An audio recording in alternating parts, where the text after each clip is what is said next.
Shalom అలేకిం, షాలోమ్ అలేకిం, షాలోమ్ అలేకిం.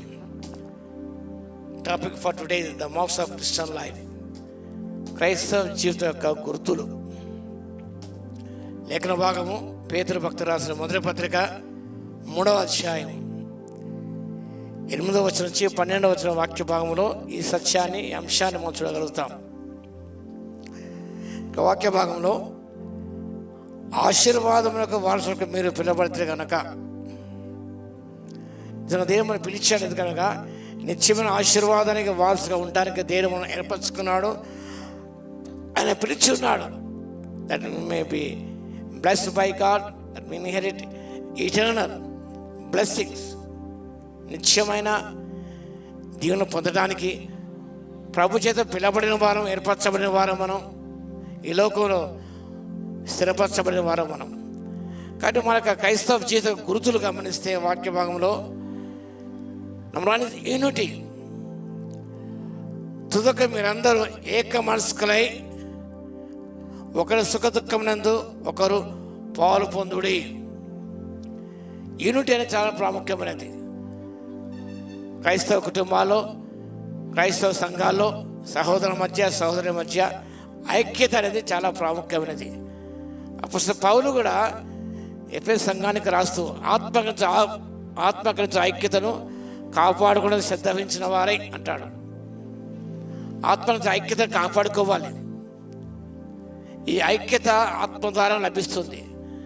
ఐక్యతను కాపాడుకునే శ్రద్ధ వహించాలి.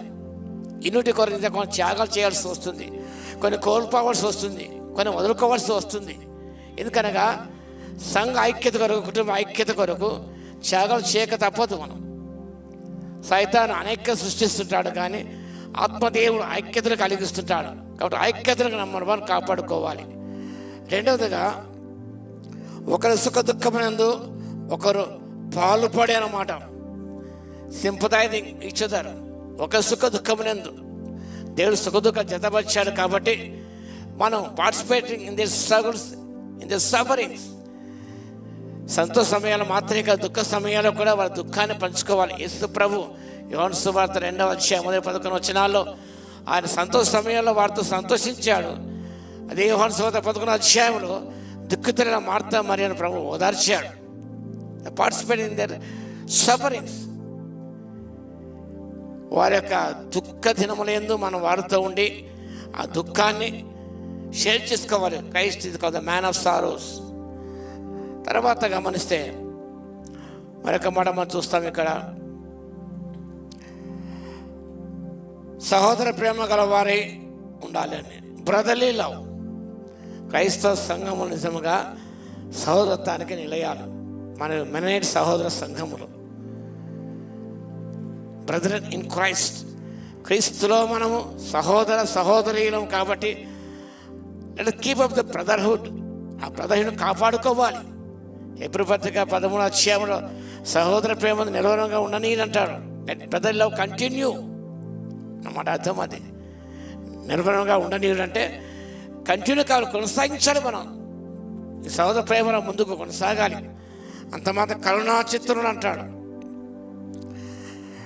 కరుణాచిత్రుడు, బి కంపాషనేట్. కరుణ కలిగి ఉండాలి. యేసు ప్రభు మీరు కంపాషనేట్ ఫాదర్. ఆయనంతో కరుణ. దుఃఖములను వారిని చూసినప్పుడు, కష్టాలను చూసినప్పుడు ప్రభు నిజంగా వారి పడ జాలి చూపించాడు. జాలి గల మనసు, కరుణా హృదయం గల వారే ఉండాలని దేవుని వాక్యం సెలవిస్తుంది. కఠినంగా ఉంటారు వారు, చలించరు వారు, ఇతర బాధలతో చలించడు.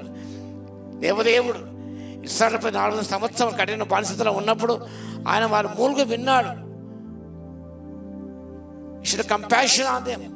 మానక మోషన్ లేవనెత్తి వారి ద్వారా కఠిన బానిసత విడుదల కలిగించాడు ఆయన. అనేక సార్లు ప్రభు వారిని చూసి జాలిపడ్డాడు. ఆయన బాధను వచ్చి జాలిపడి సహాయం చేసి ఆదుకున్నాడు ఆయన. అంత మాత్రమే కాదు, వినయమస్కముడి, హ్యూమిలిటీ అనేది ఉండాలి. క్రైస్తవ సంఘాల్లో, క్రైస్తవ జీవితంలో హ్యూమిలిటీ ద బెట్ ఎగ్జాల్టేషన్. యేసయ్య మాదిరి చూపించాడు. ఆయన దీన మనసులై జీవించాడు కాబట్టి అని నామకంటే పరిణామముగా యేసయ్య నామ దేవుడు హెచ్చించాడు. కాబట్టి హ్యూమిలిటీ, ద ఫైనల్ ఫర్గివ్నెస్, క్షమించుకోవాలి వాక్య భావంలో. కీడుకు ప్రతి కీడు చేయకుండా దూషణకు ప్రతి దూషణ చేయక దీవించండి అన్నమాట. కాబట్టి ఇవన్నీ మనం జ్ఞాపకం చేసుకుని మన జీవితాల్లో ప్రభు కోరిన విధంగా జీవిస్తూ మనం ముందుకు సాగితే నిత్యమైన ఆశీర్వాదానికి, వాక్య భాగంలో ఆశీర్వాదానికి వారసులు పిలువబడ్డాము. ఆ ఆశీర్వాదాన్ని సొంతం చేసుకోవాలంటే, వారసులు కావాలంటే నిజంగా ఈ లక్షణం కన్నా జీవించినప్పుడు అది సాధ్యపడుతుంది. కాబట్టి నిత్యమైన ఆశీర్వాదాలకు మన వారసులు కాబట్టి నిత్యమైన ఆశీర్వాదం పొందుకోవడానికి పరిశుద్ధాత్మ శక్తిని మనం దయచేయను గాక. ఆమేన్. ప్రార్థన చేద్దాం. మహాగణ మహోన్నతుడా యేసయ్యా, మీకు స్తుతి స్తోత్రాలు చెల్లిస్తున్నాం. మా తండ్రి, ఆశీర్వాదం వారసుడిగా పిలువబడ్డాం కాబట్టి తండ్రి, మేము ఏదిగా జీవించాలో సెలవిచ్చారు తండ్రి. మీకు స్తోత్రాలు. ఆ రీతిగా జీవించి ప్రభువా, మీ ఆశీర్వాదానికి వారసముడ కృపా సాహిత్యం మెండుగా దయచేసి విజ్ఞాపన చేస్తూ మీ శక్తి మాకు ప్రసాదించమని విజ్ఞాపన చేస్తూ యేసయ్య నామమున ప్రార్థించి వేడుకొచ్చున్నాము తండ్రి. ఆమేన్. మన తండ్రి అయిన దేవుని యొక్క ప్రేమయు, మన ప్రభువును రక్షకుడైన యేసుక్రీస్తు యొక్క కృపయు, పరిశుద్ధాత్మ అన్యోన్య సహవాసం మనందరి సదాకాలము తోడై ఉండును గాక. ఆమేన్.